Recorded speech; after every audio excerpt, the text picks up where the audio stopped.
Bonjour, je suis Fabrice Arsbanken, directeur général à la Direction générale de l'enseignement obligatoire, et je suis ravi de vous accueillir pour ce webinaire consacré au processus de signalement pour les élèves ayant atteint 9 demi-jours d'absence injustifiée. Alors, c'est très important pour nous de pouvoir organiser ce webinaire. C'est le deuxième que la Direction générale de l'enseignement obligatoire organise. Nous essayons de nous moderniser et de multiplier nos moyens de contact à l'égard des établissements scolaires et des équipes éducatives. Et ce webinaire est une excellente occasion pour nous de procéder à une expérimentation sur de nouveaux moyens d'atteindre nos partenaires. Quand je parle d'expérimentation, il est évident que je fais référence au fait que la Direction générale de l'enseignement obligatoire est un service pilote au sein du ministère pour ce qui est des nouveaux moyens de communication. Nous procéderons à la fin de ce webinaire à un petit sondage sur votre appréciation du webinaire et vraisemblablement, nous reviendrons également vers vous en fonction de vos appréciations pour essayer d'améliorer la façon de mettre en place ces webinaires. Voilà pourquoi je parle d'expérimentation. Alors, comment cela va se dérouler?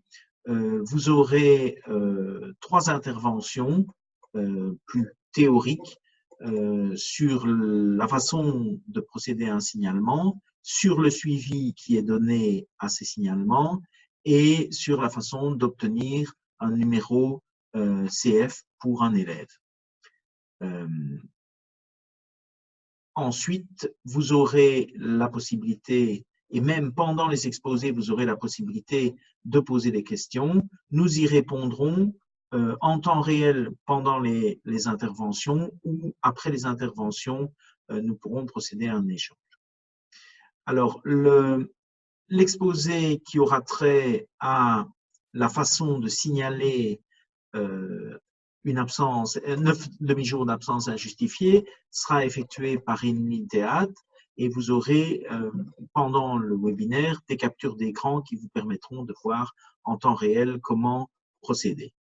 Première partie sur le signalement après 9 demi-jours d'absence injustifiée vous sera présentée par Emeline Théâtre. Vous aurez pendant cette présentation des captures d'écran qui vont s'afficher sur l'écran et qui vous permettront de voir en temps réel comment procéder à un signalement. La seconde partie sur le suivi des signalements au sein de la DGO vous sera présentée par Nora Belladi. Et la troisième partie sur la façon d'obtenir un numéro CF pour un élève vous sera présentée par Alain Delsoir. Je dois vous signaler que le SCOS, ancien service du contrôle de l'obligation scolaire, a changé de nom et s'appelle maintenant le service du droit à l'instruction. Donc, Emeline et Nora font partie de ce service. Il faudra évidemment tenir compte de cette nouvelle appellation dans vos contacts avec notre direction générale. Merci et à tout de suite pour le webinaire.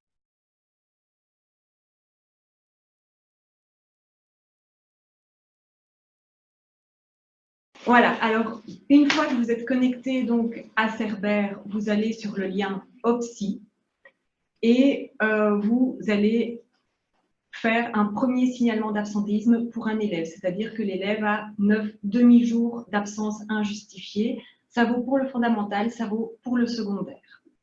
Donc vous allez sur inscription, recherche inscription ciel. Et là, le numéro CF de l'élève vous est demandé.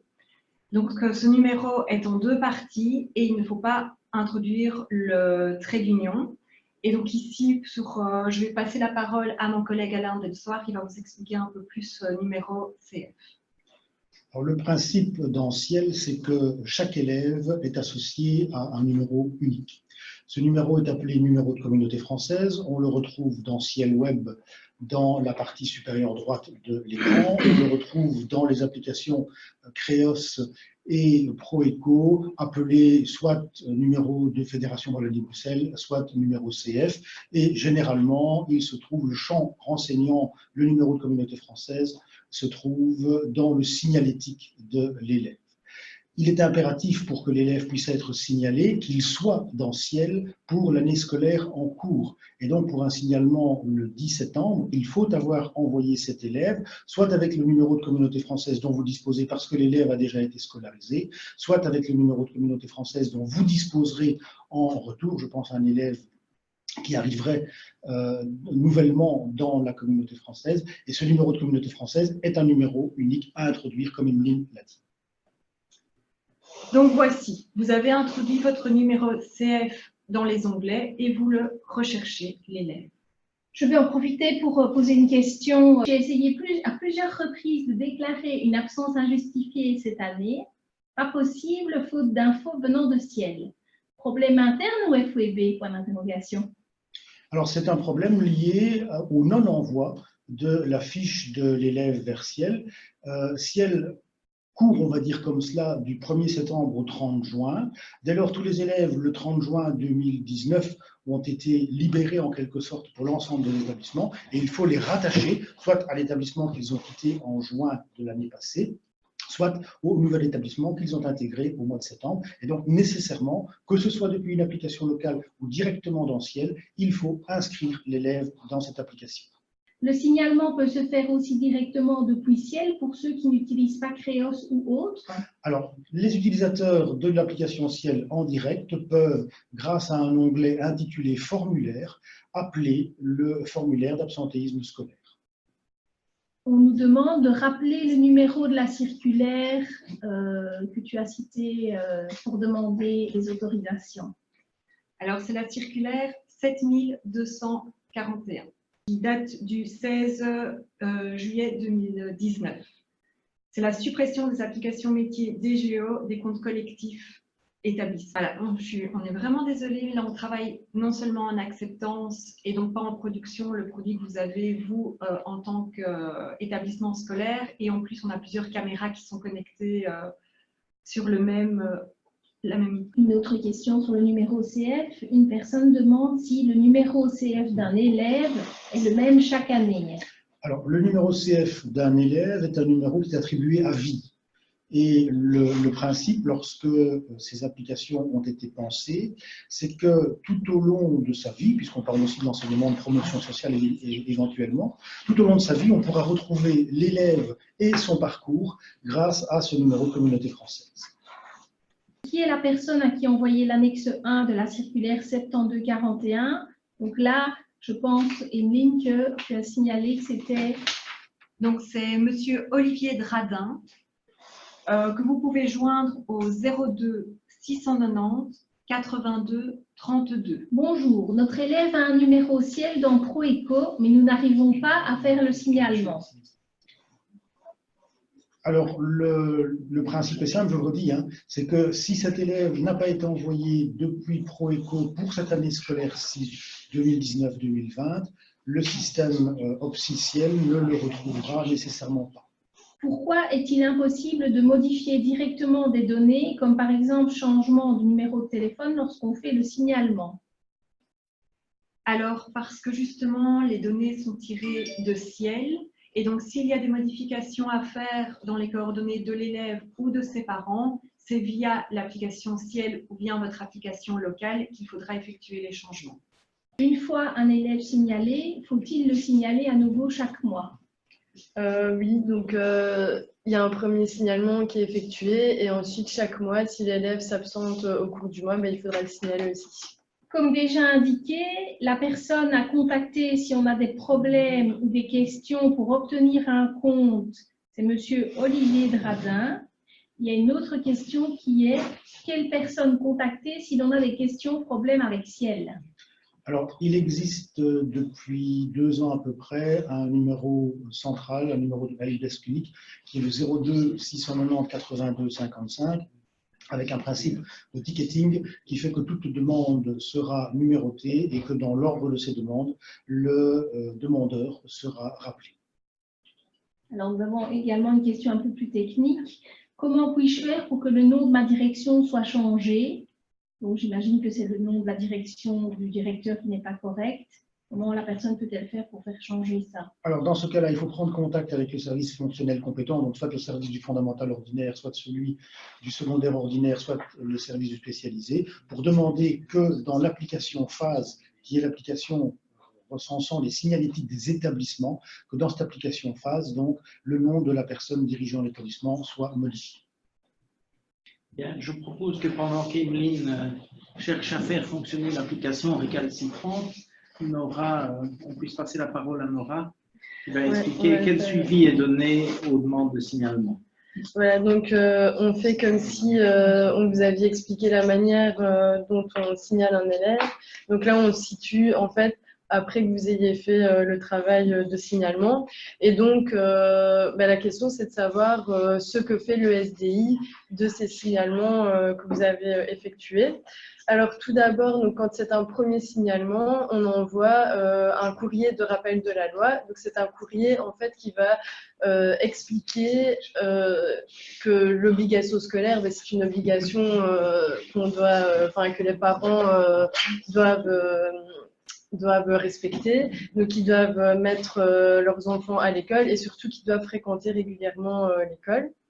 Donc ça, c'est la première étape après un signalement. Alors, ce courrier de rappel de la loi, il est envoyé également lorsque l'élève change d'établissement scolaire et que l'établissement scolaire effectue un premier signalement.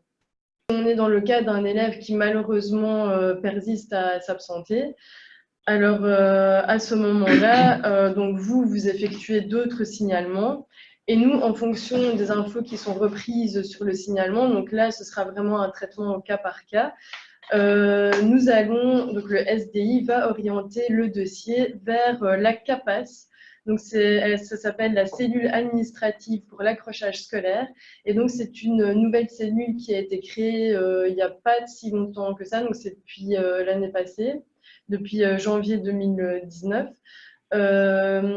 Donc, en fait, cette cellule administrative va recevoir les dossiers qui auront été transmis par le SDI.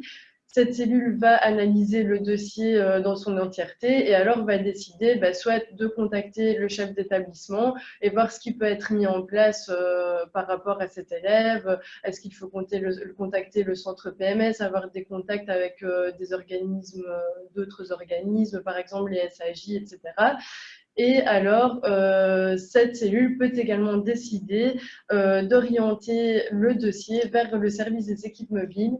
Et donc, on va envoyer en fait des équipes sur le terrain, donc près des enfants, pour voir ce qui se passe et essayer de raccrocher l'élève à l'école.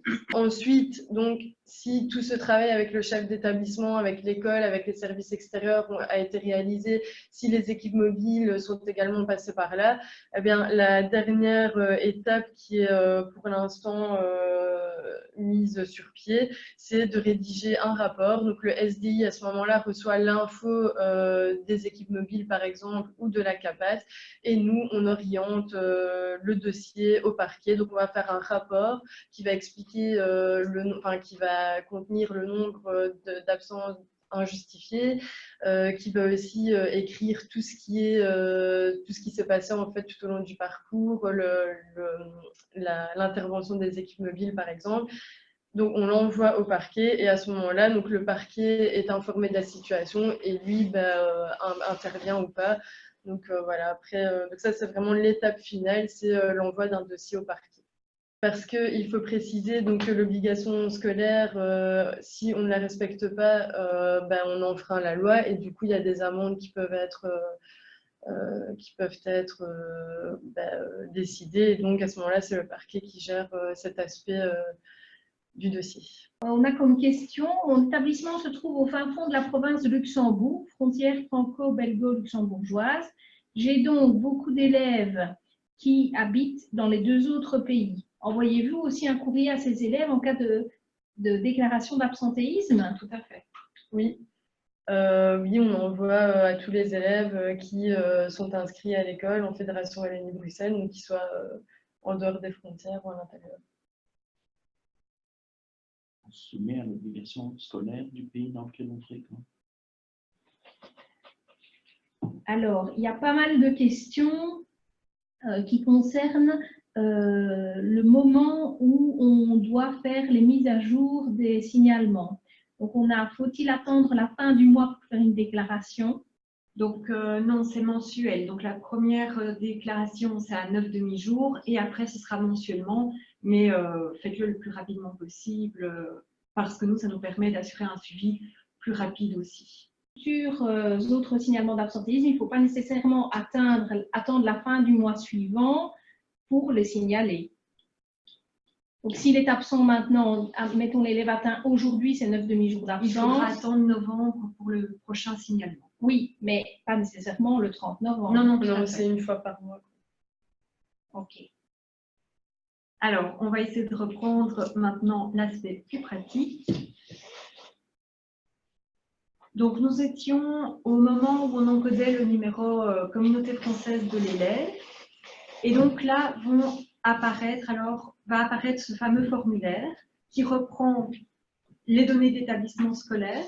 Elles arrivent automatiquement via phase, donc elles ne sont pas modifiables et elles ne sont pas à compléter non plus. Les données de l'élève qui arrivent également via l'application Ciel et donc non modifiables via le formulaire OPSI. Les données des responsables légaux, pareil, elles arrivent via Ciel et donc pas modifiables dans le formulaire OPSI. Alors ici, par contre, l'onglet devient plus intéressant, c'est-à-dire que c'est le moment de la fréquentation scolaire qui reprend la date du signalement, le nombre de demi-journées d'absence injustifiée et le type d'absence. Est-ce que l'élève se présente toujours au cours ou pas? Ensuite, nous avons les actions auprès des responsables légaux. À vous de cocher si vous avez notifié l'absence aux responsables légaux de manière orale ou écrite, si vous avez convoqué les responsables légaux et si ces responsables légaux ont été convoqués, il est important alors de savoir si ces responsables se sont présentés ou pas et s'il y a eu envoi d'un délégué au domicile. Si ces champs ne sont pas complétés, vous n'arriverez pas à valider le formulaire. Il vous est tout à fait possible également de préciser d'autres actions qui ont été mises en place. Vous pouvez également noter dans cette zone d'information complémentaire une nouvelle adresse des parents dont vous auriez été informé. Vous avez ensuite les actions auprès d'un autre service, Donc, ça peut être simplement un signalement auprès du centre PMS, mais aussi une prise en charge effective. Alors pour nous, ces onglets cochés sont vraiment importants parce qu'en fonction de ce qui est coché, on va modifier notre façon d'agir dans le traitement de la situation. Donc si par exemple on voit qu'il y a une prise en charge effective par le centre PMS, on ne va pas envoyer en plus un autre service pour rajouter une couche en plus qui n'est peut-être pas indispensable. Donc, par contre, si on voit que vous mettez dans les informations complémentaires que le centre PMS est arrivé au bout des actions possibles, alors là, on pourra du coup envisager une orientation vers le service des équipes mobiles, par exemple. Alors, si on voit que vous avez coché prise en charge SAJ, SPJ ou une prise en charge par le parquet, le service du droit à l'instruction va envoyer une note d'information à ce dit service en indiquant le nombre de demi-journées d'absence injustifiées qui ont été accumulées par l'élève. Ça renforce en fait le dossier que vous avez transmis au service.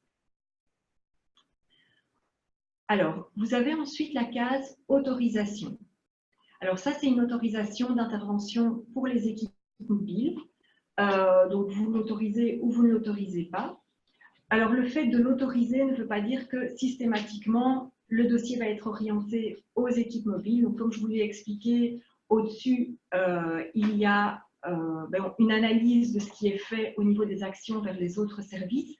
Et en plus, le service du droit à l'instruction va transmettre. Donc, au niveau de l'autorisation, même si vous notez oui, comme je le disais, ce n'est pas pour ça que ce dossier va être automatiquement orienté vers les équipes mobiles, puisqu'il peut y avoir également un transfert vers la CAPAS qui, après contact avec vous, va décider qu'il n'est pas opportun d'orienter le dossier vers les équipes mobiles, mais qu'un autre service sera peut-être plus adéquat.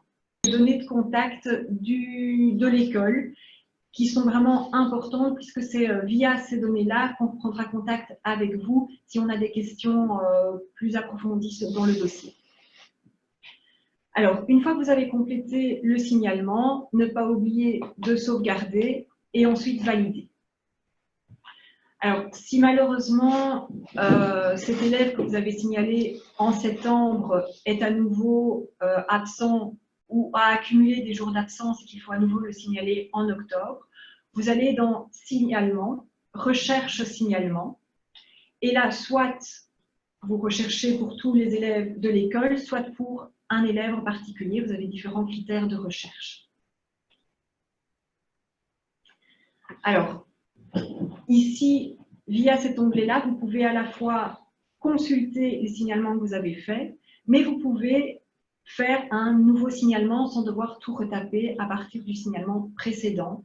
Et pour cela, il suffit de faire copier. Donc, de nouveau, vous avez les données de l'établissement, les données de l'élève, les données des responsables. Et ici, depuis, il a 20 demi-jours d'absence injustifiée. L'élève se présente quand même toujours au cours. Les actions n'ont pas changé. Donc, les responsables légaux ne se sont toujours pas présentés à un rendez-vous. Alors ici, entre-temps, le centre PMS a pris en charge le dossier. Vous autorisez toujours et les coordonnées du contact n'ont pas changé. Vous sauvegardez toujours le signalement et puis vous le validez. Vous avez un petit récapitulatif alors du signalement que vous validez. Alors, je reviens peut-être sur le nombre total de demi-jours. Donc, c'est un élève qui était à 9 demi-jours, qui est maintenant à 20 demi-jours. C'est vraiment une accumulation du nombre de demi-jours. Ce n'est pas 9 plus 20. On est maintenant à 20 demi-jours. On a des questions tous azimuts, donc je vais commencer par la première. Une fois le signalement fait, que faire si l'enfant ne se présente toujours pas à l'école, surtout si on a peur pour le bien-être des enfants? Alors, si vous avez vraiment des inquiétudes au niveau familial ou au niveau de l'hygiène, etc., n'hésitez pas à prendre contact avec votre SAJ et envoyer alors une information avec le centre PMS, pardon, pour envoyer une information vers le SAJ. Quels sont les risques encourus par les tuteurs légaux? Et donc, les risques encourus, comme je disais tout à l'heure, donc c'est une amende. Et alors après, vraiment l'extrême, c'est une peine d'emprisonnement. Et donc ça, c'est le parquet qui décide de la poursuite de la situation ou pas. Donc pour ça, nous, on n'a aucune emprise, on va dire, parce que nous, on envoie juste une information, un rapport au parquet, et ensuite, ça passe, c'est les instances judiciaires qui vont prendre en charge le dossier. Certaines informations demandées lors des signalements relèvent du secret professionnel. Comment indiquer ces parties dans le formulaire? Alors, si ça relève vraiment du secret professionnel, vous ne les indiquez pas et vous en parlez avec les professionnels de terrain qui viendront vous rencontrer alors pour intervenir dans la situation. Y a-t-il une mise en place entre le PMS et l'école lorsque l'élève dépasse les 9 demi-jours d'absence non justifiée? Ouais, rien n'empêche à l'école de contacter effectivement son centre PMS pour qu'il y ait une information, voire une prise en charge du centre PMS dans la situation. Là, c'est une question intéressante. Pourquoi laisser 5 jours pour déclarer un absentéisme qui dépasse les 9 demi-jours, alors que si je déclare dans ce cas-là, après les 5 jours, il est passé à 12 ou 13 demi-jours et Obliscol me dit alors qu'un premier signalement ne peut excéder 9 demi-jours. Y a-t-il pas moyen de supprimer cet avertissement? Donc, en fait, ce qui se passe, vous pouvez, dès le 9e demi-jour, déclarer l'élève en absentéisme. Maintenant, on a laissé une zone tampon parce qu'il y a parfois effectivement des certificats médicaux qui vont arriver tout juste le 4e jour et ça permet alors au chef d'établissement de déclarer ou pas l'élève. Si on pourrait envisager de débloquer OPSI parce que si l'élève disparaît, par exemple, on peut passer d'une situation, donc en admettant il atteint les 9 demi-jours le premier du mois, il ne vient plus du tout, la personne trouve que devoir attendre le mois suivant pour faire une mise à jour du signalement, ça peut être un peu dangereux, entre guillemets, parce que la situation du décrochage est très préoccupante.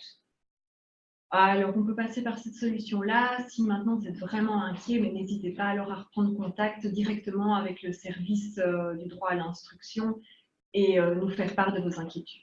Et comme disait Meline tout à l'heure, vous pouvez aussi prendre contact avec le centre PMS qui, lui, peut contacter d'autres services, notamment aide à la jeunesse. Voilà, comme ça, vous n'attendez pas le mois suivant pour agir dans le décrochage de l'enfant. Doit-on à nouveau signaler un élève si son nombre de demi-jours d'absence injustifiée reste identique? Non. Donc, c'est toute nouvelle absence qui est signalée alors mensuellement. OPSI remplacera-t-il Proeco au niveau de la gestion des absences au sein de l'établissement? Ce sont des choses tout à fait différentes, puisque OPSI, c'est géré par la Direction générale de l'enseignement obligatoire et qui ne concerne uniquement que les absences. Proeco, c'est vraiment une application locale. Il y a des dispositions particulières pour les élèves du DASPA? Il n'y a aucune raison. Non. Donc, c'est le même 9 demi-jours, tout à fait classique. Doit-on faire le signalement à 9 demi-jours ou peut-on attendre le retour afin de recevoir le motif de l'absence? Donc, il y a une zone tampon de 5 jours une fois que l'élève a atteint les 9 demi-jours. Mais au-delà de ces 5 jours, vous êtes obligé de signaler l'élève. Entendez-vous par notification écrite? Mot dans le journal de classe est suffisant? Point d'interrogation. Alors, normalement, il faut envoyer par recommandé. On sait très bien que les recommandés, mais les parents ne vont pas toujours les chercher. Donc oui, un mot dans le journal de classe peut être une alternative. Il m'est déjà arrivé de ne plus pouvoir signaler un élève le mois suivant, simplement par le fait que ses absences étaient passées de 40 demi-jours à 20 demi-jours. De fait, entre-temps, j'ai reçu un certificat médical. L'élève est toujours en absence injustifiée, mais la déclaration n'est pas possible car le nombre d'absences a diminué. Ça, c'est vraiment un cas très, très particulier, où la personne a signalé et a reçu par la suite un certificat médical. Et donc, en fait, les absences que le chef d'établissement considérait initialement comme injustifiées sont devenues justifiées. Donc, alors à ce moment-là, qu'est-ce qu'il faut faire? Vous contacter pour vous signaler cette situation particulière? Oui, c'est nous contacter, tout à fait. Une personne, toujours pour les élèves du DASPA, demande si les élèves mineurs qui sont hébergés dans un centre de réfugiés sont-ils suivis de la même façon? Un courrier est-il adressé au centre? Oui, on adresse un courrier au centre. Alors parfois, ce sont des jeunes qui disparaissent. On prend contact avec le centre pour voir s'ils sont toujours bien dans le centre et on essaye de retrouver la trace de ces jeunes pour pouvoir les raccrocher à un moment. Alors, une personne demande pourquoi ne peut-on plus indiquer des informations supplémentaires au sujet des absences comme les causes lorsqu'elles sont connues? Alors, il n'y a plus d'onglet à cocher parce qu'on a essayé de simplifier au maximum le formulaire. Par contre, il est toujours possible de le mettre dans les informations complémentaires. Les actions changent, peut-on les modifier à l'écran? On ne peut pas les modifier pour une action, pour un signalement qui a été validé. Par contre, pour les signalements suivants, c'est tout à fait possible. Nous avons une question par rapport à l'intervention des centres PMS. Si les centres PMS ont une obligation d'intervention une fois que la direction leur signale une situation.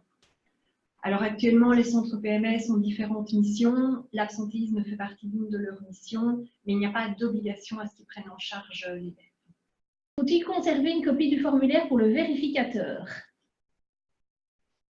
Alors, les vérificateurs ont accès également au formulaire d'absentéisme et donc, en principe, il s'est enregistré et il a accès alors aux enregistrements. Ok. Une question pratico-pratique.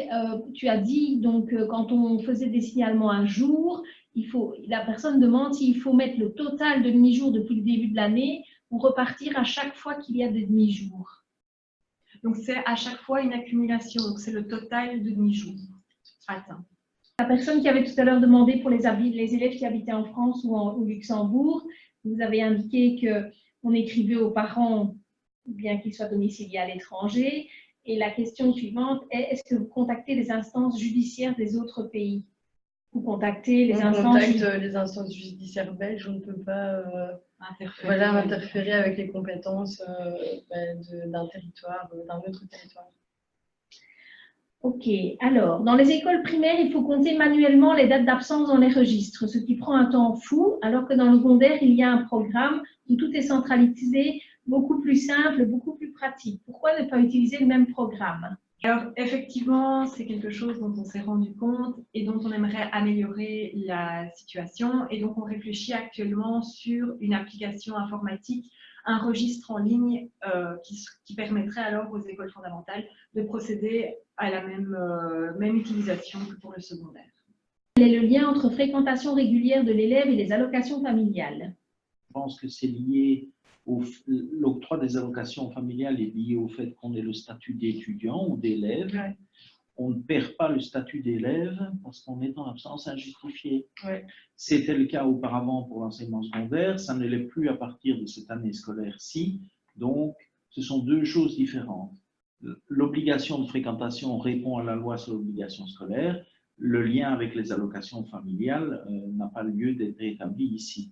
Tant qu'on est inscrit dans un établissement scolaire, on est élève. Si l'année d'après, on ne se réinscrit pas, on perd le statut d'élève, évidemment. Tout à fait. Mais effectivement, on aurait pu à la limite faire le lien avec ce qui se passait dans l'enseignement secondaire, puisqu'on perdait le statut d'élève régulier. Donc, on aurait pu dire que là, il pourrait y avoir un impact. Ce n'était pas le cas auparavant, et en tout cas, la perte du statut d'élève régulier ne s'appliquera plus à partir de cette année scolaire-ci. Donc, c'est une question qui ne doit pas interférer avec la gestion du signalement. Merci. Alors, question suivante. Que faire quand les parents sont divorcés? Le responsable légal est la maman, mais les enfants sont chez le papa et c'est celui-ci qui ne conduit pas les enfants à l'école. Si les deux parents ont le droit de garde, les deux parents recevront un courrier de rappel de la loi. Et alors, après, évidemment, on creuse un peu plus en fonction des services qui vont intervenir et voir si c'est plutôt une action sur le papa ou une action sur la maman. Question de timing. Lors du premier signalement, nous contactons en même temps par écrit les responsables légaux. Il est dès lors impossible de signaler à OPSI si les parents se sont présentés ou non. Comment faire? Si vous ne savez pas l'indiquer, vous mettez en information complémentaire qu'actuellement, la démarche est en cours et que vous ne savez pas indiquer si les parents vont se présenter ou pas au rendez-vous. Doit-on signaler à 9 demi-jours ou peut-on attendre le retour afin de recevoir le motif de l'absence? C'est effectivement à partir de 9 demi-jours d'absence injustifiée et il y a toujours cette zone tampon de 5 jours avant le signalement. Est-ce normal que mes élèves de P1 n'aient pas encore de numéro CF? Comment les dénoncer alors? S'ils n'ont pas de numéro de CF, c'est simplement parce qu'ils n'ont pas été envoyés ou inscrits dans Ciel. Dès lors, il faut les envoyer depuis l'application locale ou les inscrire directement dans l'application Ciel. Y a-t-il un suivi d'une année sur l'autre car ce sont souvent les mêmes élèves? Alors, nous, notre base de données reprend chaque année donc, un élève. Chaque signalement d'élève se retrouve dans une base de données et on peut retrouver toutes les années où cet élève a été en absentéisme scolaire. Et donc, ça nous permet, nous, d'assurer alors le suivi d'année en année et de pouvoir compiler un dossier complet. Quand est-ce qu'on doit signaler 9 demi-jours et quand est-ce qu'on doit faire les signalements mensuels? Tu peux peut-être juste redire un petit rappel. Donc, le premier signalement est à 9 demi-jours d'absence injustifiée et toute nouvelle absence sera alors signalée mensuellement. À un moment choisi par l'école. À un moment choisi par l'école. N'y a-t-il pas d'autres intervenants à contacter en cas de décrochage sévère? Les SAJ sont souvent dépassés et ne s'occupent plus du décrochage scolaire. Ça ne rentre plus dans leur définition d'élèves en danger. Le centre PMS peut être un acteur, les équipes mobiles peuvent être des acteurs aussi. Maintenant, il y a toutes des associations plus locales qui interviennent également en fonction des régions à ce moment-là. Et les SAJ, mais si vous avez une source d'inquiétude, ils interviendront dans le dossier d'absentéisme de l'élève. Une personne demande ce qu'il se passe pour les élèves qui sont sans domicile fixe ou pour les gens du voyage. Que faire avec ces enfants, étant donné qu'il n'y a aucune adresse pour envoyer le courrier? Alors effectivement, là où il n'y a pas d'adresse et où on ne sait pas retrouver les élèves, il est difficile d'envoyer alors un agent au domicile de l'élève pour un peu voir ce qui se passe et faire un petit rappel de la loi. Maintenant, s'il n'y a pas de domicile mais qu'on sait plus ou moins où se trouve l'élève, il y a toujours une possibilité de retrouver et de rencontrer alors la famille. Sinon, on peut passer aussi par l'agent de quartier. Il y a une personne qui demande si vous vous occupez aussi des élèves majeurs. Non. Donc, notre mission s'arrête une fois que l'élève a atteint 18 ans. Une personne dit, doit-on signaler un élève qui a 9 demi-jours à cause d'une absence non justifiée d'une semaine pendant que la classe était en classe de dépaysement? Cet élève n'est jamais absent habituellement, mais a bien 9 demi-jours d'absence injustifiée. Idem pour la dernière semaine de juin, départ en vacances prématurées. Tout à fait. Donc, ce sont des absences injustifiées qui doivent faire l'objet d'un signalement d'absentéisme. Il y a beaucoup de questions aussi sur... donc, un élève arrive à 9 demi-jours, l'école signale, et puis après, en fait, le motif arrive, la justification. Donc, en fait, l'absence n'est plus injustifiée. Et donc, la question, c'est, doit-on faire un signalement à la baisse? Non, donc les parents ont normalement maximum 4 jours pour remettre le justificatif. Au-delà de ces 4 jours, le justificatif peut être refusé. Et donc, si le signalement a été fait, le signalement, voilà, c'est trop tard. C'est la responsabilité des parents également de remettre les justificatifs à temps. Doit-on faire un signalement lorsqu'un élève devient élève libre? Oui, les signalements continus sont vraiment deux choses tout à fait différentes. Okay. Pour un élève en intégration, c'est toujours bien l'école spécialisée qui envoie le signalement d'absence de l'élève? Oui, tout à fait. Un élève mineur qui ne se représente pas dans l'établissement en septembre. Nous avons appris qu'il n'est pas scolarisé dans un autre établissement. Nous n'avons plus son numéro CF. Devons-nous le signaler et comment faire? Les appels vers les parents, convocation restent sans réponse. Donc, normalement, jusqu'au 30 septembre, vous êtes tenu de signaler l'élève, même s'il ne s'est pas présenté à l'école. On considère qu'il est toujours inscrit et à partir du 30 septembre, vous pouvez le sortir des registres. Mais donc, il doit être signalé jusque-là. La question suivante demande qu'est-ce qu'on fait si un élève devient majeur en cours d'année? Est-ce qu'on continue à le signaler ou pas? Non, et de toute façon, l'application OPSI va bloquer le signalement une fois que l'élève devient majeur. Si un élève atteint 9 demi-jours d'absence injustifiée et fournit un certificat médical à son retour, il n'y a donc pas besoin de le signaler. Non. C'est dans les 4 jours. Mais normalement, c'est dans les 4 jours. Normalement, c'est dans les 4 jours. Oui, c'est le 4e jour. Je trouve que la marge entre le signalement et l'envoi des équipes mobiles est longue. À combien de demi-jours intervient ce service? Certaines situations se répètent d'année en année et je trouve que le suivi est très long. Et donc, voilà, une fois qu'on reçoit un signalement d'absentéisme, si on repère que effectivement l'absentéisme est récurrent ou un nombre de demi-jours assez important, mais pour réduire ce laps de temps entre les équipes mobiles et la transmission depuis le SDI vers les équipes mobiles, c'est pour ça qu'a été créée la CAPAS et qui permet d'avoir un contact beaucoup plus rapide entre le chef d'établissement et un agent de terrain et qui pourra vous réorienter peut-être vers un autre service que les équipes mobiles.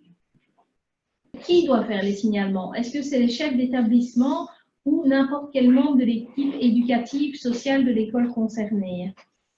Alors ça, je veux dire que c'est un peu de la popote interne et ça dépend d'un établissement à l'autre. Qu'est-il fait pour tous les élèves qui partent en vacances tous les ans avec leurs parents pendant le temps scolaire? J'ai parfois l'impression que les parents s'en moquent complètement étant donné qu'il n'y a aucune sanction. Malheureusement, on fait des rappels de la loi, on fait un peu les démarches s'il y a plus que 9 demi-jours, voir si on peut faire intervenir un autre agent de terrain, mais effectivement, on n'a pas beaucoup de prise sur ce type de situation. Alors, nous avons encore une personne qui n'arrive pas à encoder ses élèves parce qu'ils ne sont pas dans le ciel. Et la personne s'inquiète parce qu'elle a déjà un élève qui arrive à 20 demi-jours et elle ne sait toujours pas le signaler. Donc, Alain, peux-tu réexpliquer quelle est la procédure pour envoyer les élèves dans le ciel et permettre le signalement OPSI? Donc, à nouveau, le principe, c'est que ciel et OPSI sont liés pour une année scolaire. Donc, ça veut dire que pour l'année scolaire 2019-2020, il faut absolument que l'élève ait été envoyé depuis l'application locale, parce que j'imagine que la personne qui pose la question utilise une application locale. Si jamais il y a des difficultés, je répète le numéro du helpdesk Ciel, même s'il est un peu surchargé pour l'instant, c'est le 02 690 82 55 et l'un des chargés de mission de l'équipe de déploiement prendra contact pour aider l'utilisateur à envoyer ses élèves éventuels. Une personne demande si le signalement a une conséquence immédiate sur la scolarité de l'élève et à partir de quel moment l'élève devient-il libre? Il y a un impact sur la scolarité du jeune, pas le signalement en tant que tel, mais l'absence du jeune a un impact sur sa scolarité puisque il ne va pas suivre les cours de manière assidue et je pense qu'on ne parle plus d'élèves libres. Oui, alors, c'est une notion qui existait donc dans l'enseignement secondaire où l'atteinte d'un certain nombre de jours d'absence injustifiée avait un effet sur le droit qu'avait l'élève à la sanction des études en fin d'année scolaire. Un décret pris l'année scolaire dernière a établi qu'à partir de l'année scolaire 2019-2020, l'élève qui atteignait, si je me souviens bien, le chiffre auparavant, c'était 30 demi-jours, ne perdrait plus la qualité d'élève régulier. Mais simplement qu'au moment où il atteignait 30 demi-jours, l'établissement, il y a toute une procédure qui est définie dans les circulaires adéquates, mais l'établissement lui signalerait qu'il se trouvait en position d'être non délibérable. À ce moment-là, il faut en quelque sorte soumettre un contrat à l'élève en lui expliquant ce qui est attendu de lui. L'élève doit accepter de s'y conformer. S'il s'y conforme, aux environs du 15 mai, le conseil de classe peut déclarer l'élève délibérable. Si l'élève ne se conforme pas au contrat qui a été conclu avec lui, le conseil de classe peut déclarer l'élève non délibérable, auquel cas il n'a pas droit à la sanction des études. Et donc, il n'y a pas de perte immédiate du statut d'élève régulier à partir du moment où on atteint le nombre de demi-jours de 30. Maintenant, cette décision est reportée, elle est laissée à l'appréciation du conseil de classe et elle est reportée aux environs du 15 mai. Et là, le conseil de classe statue sur ce qu'il a vu de l'investissement de l'élève dans son année scolaire. À signaler également que, puisqu'il n'y a plus de perte de la qualité d'élève régulier, il n'y aura pas d'impact non plus sur le comptage de l'élève. Donc maintenant, quelle que soit la situation dans laquelle l'élève se trouve, même s'il est déclaré non délibérable, il n'y aura pas d'impact sur le TPP de l'établissement scolaire. Ce qui est compté au 15 janvier ne sera pas impacté par le fait que l'élève devienne non délibérable. Une personne demande si on peut donner le numéro de la circulaire ou du décret concernant les élèves libres. C'est la circulaire qui est publiée chaque fin d'année scolaire en 2 tomes, organisation et sanction des études. Alors, une question pour Alain. Créos nous dit qu'on ne peut envoyer vers Ciel un élève qui ne s'est pas représenté en septembre. Dans ce cas, comment faire une dénonciation durant le mois de septembre, poursuivi, comme vous le disiez, puisqu'il n'est pas dans Ciel? Alors, c'est un cas sur lequel on reviendra parce que, honnêtement, il n'a pas été envisagé quand OPSI a été mis en œuvre pour les cas de déshérence, donc les élèves qui ne se représentent pas. Une solution transitoire consiste à inscrire provisoirement l'élève, à l'envoyer, quitte ensuite à l'annuler pour l'année scolaire parce qu'on aurait appris qu'il est dans un autre établissement. J'ai un élève qui est arrivé aujourd'hui à 11 demi-jours d'absence, mais il n'est toujours pas revenu. Selon ses camarades de classe, il est sous certificat médical. Selon la nouvelle réglementation, devrait-il être encodé dans OPSI dès maintenant, alors qu'il est possible qu'il soit ouvert par certificat médical? Demandez-vous donc à ce que les certificats médicaux soient transmis à l'école dès que possible. Mais réglementairement, les parents doivent transmettre au plus tard le 4e jour de l'absence. Donc oui, il faut le signaler si le certificat n'a pas été remis. L'absence n'est pas justifiée. Au regard de la loi, l'absence n'est pas justifiée. Donc, nous avons quelqu'un qui est particulièrement attentif qui dit que la circulaire concernant l'obligation scolaire, elle a 72-65. Si le monsieur le dit. Cette notion d'élève non délibérable est-elle valable aussi pour les élèves majeurs? C'est une bonne question. Donc, l'élève majeur pouvait perdre la qualité d'élève régulier à 20 demi-jours, si je me souviens bien.